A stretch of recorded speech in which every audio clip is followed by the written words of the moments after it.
Fala máquina, Igor aqui é o seguinte, no vídeo de hoje eu vou te ensinar como diagnosticar um paciente com colecistite. Primeira coisa que você precisa entender é que o diagnóstico desse paciente ele tem um componente clínico muito forte, mas ele tem também um componente laboratorial e radiológico, ultrassonográfico, beleza? E o ponto aqui é o seguinte, clinicamente, se eu tenho condição de avaliar esse paciente do ponto de vista clínico, mesmo que eu não tenha laboratório, mas Igor, é impossível acontecer isso, aqui no meu hospital tem laboratório. Bom, mas tem muitos lugares, eu já trabalhei em lugares aí que só tinha laboratório assim de meio-dia às 5, né? Então só podia fazer exame de sangue nesse horário e não tinha certamente ultrassonografia e não tinha nenhum outro exame de imagem. Portanto, a única coisa que realmente está sob nosso alcance é compreender a parte clínica desse paciente, tá? O exame clínico desse paciente. Então, vamos lá. Como que esse paciente ele vai se apresentar para mim? Estou na tela aí, editor. Vamos lá. Qual que é a primeira queixa que esse paciente ele provavelmente vai apresentar? Uma dor em hipocôndrio direito, tá? Ô Igor, mas esse paciente com colecistite ele não pode não ter dor em hipocôndrio direito ou ter dor em algum outro lugar do abdômen? Pode.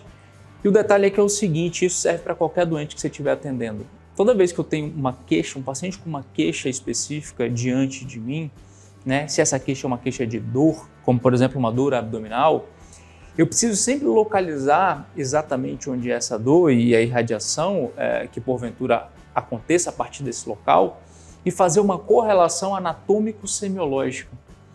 Por que isso é importante? Vê se faz sentido. É muito mais provável que um paciente tenha uma dor em hipocôndrio direito e esteja com um acometimento de vesícula, vias biliares e fígado, do que esse paciente ele tenha um acometimento de reto, um acometimento de bexiga. Por que isso acontece? Porque anatomicamente é muito mais provável, tem uma correlação muito mais provável ali entre essa queixa desse paciente e a anatomia, beleza?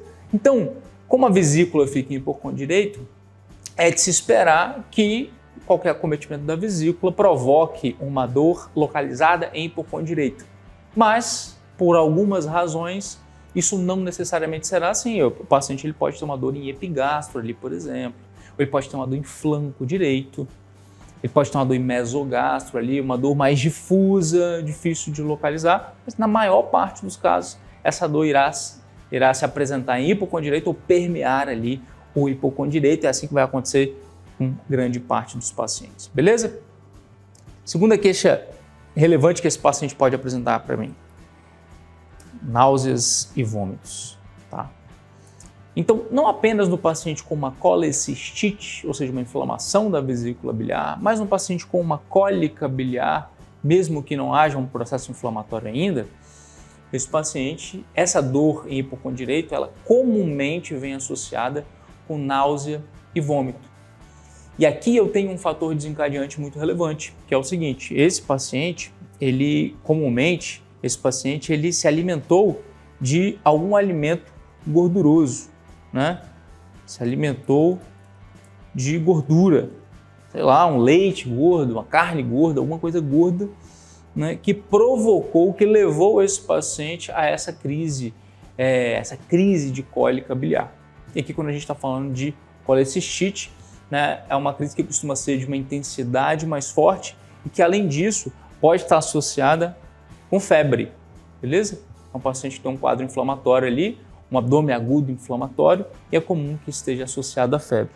Então, diante desse relato, dessas queixas, eu consigo aqui traçar um provável diagnóstico de colecistite.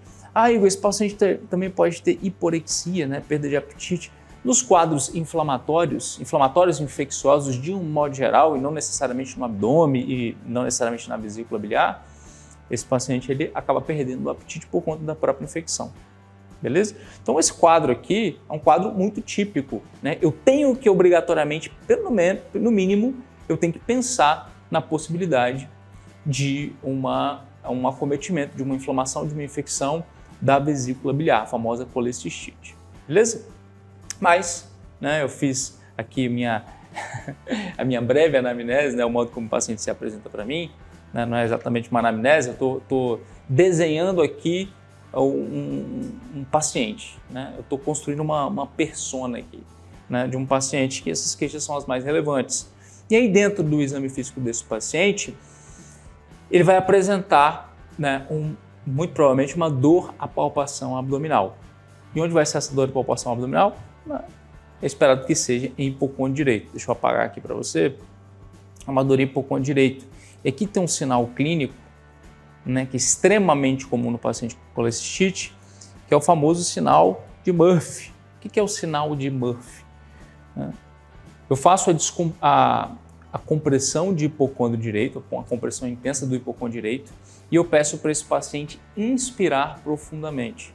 O que acontece quando o paciente inspira profundamente?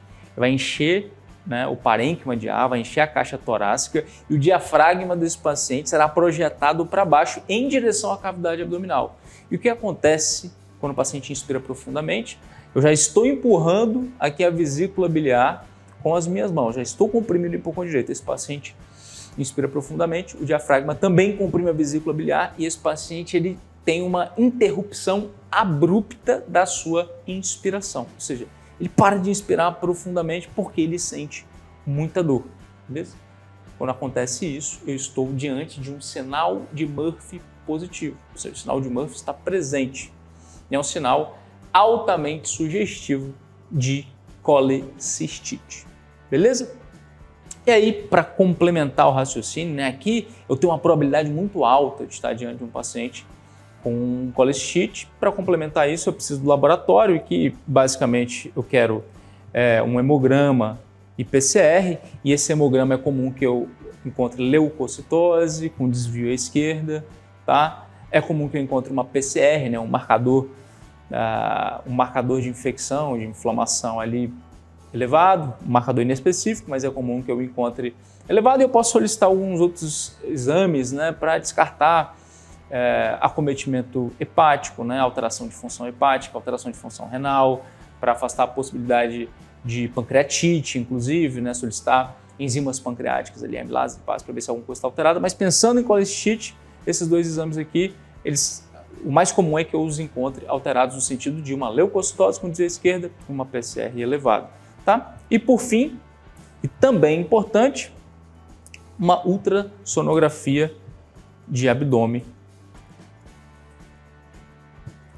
total. E o que eu devo encontrar nessa? Não eu, né? O radiologista, o ultrassonografista deve encontrar. Deve encontrar alterações radiológicas compatíveis com a clínica desse paciente. Uma vesícula biliar distendida, com as paredes espessadas, que indicam sinal de inflamação e, de preferência, ou mais comumente, com cálculos em seu interior. Por que eu estou falando isso? Porque também é possível uma colecistite sem cálculo dentro, né? Que é a famosa colecistite alitiásica, ou seja, não tem cálculo dentro da vesícula. Isso é muito incomum e isso a gente encontra mais em pacientes idosos e graves. Ou seja, quem é esse paciente idoso e grave? É aquele vozinho que está internado na UTI, aquele vozinho de 80 anos de idade que está internado na UTI porque infartou, porque teve alguma outra doença grave, e aí você começa com uma dor em hipocôndrio direito, vai investigar, ele está com colecistite, mas não tem cálculo dentro, uma colecistite alitiásica, beleza? Então não é o mais comum é que a gente encontre vesícula distendida, paredes espessadas e cálculos, ou um cálculo, que seja um cálculo único, em seu interior. Desse modo, meu jovem, eu consigo, de uma maneira muito sucinta, né, dizer que eu estou diante de uma colecistite. E por que isso é importante? Porque esse paciente ele precisa, né, iniciar antibiótico terapia, esse paciente ele precisa ser submetido a uma colecistectomia, ou seja, tem que internar o paciente, né, tem que ser avaliado por um cirurgião, o cirurgião vai, né, dependendo de cada caso, ele vai programar a cirurgia desse paciente, que via de regra vai ser uma cirurgia de urgência, beleza? Então tem que identificar rapidamente isso num doente para que eu inicie toda a conduta, o suporte clínico, antibiótico terapia e programe a cirurgia deste paciente, beleza?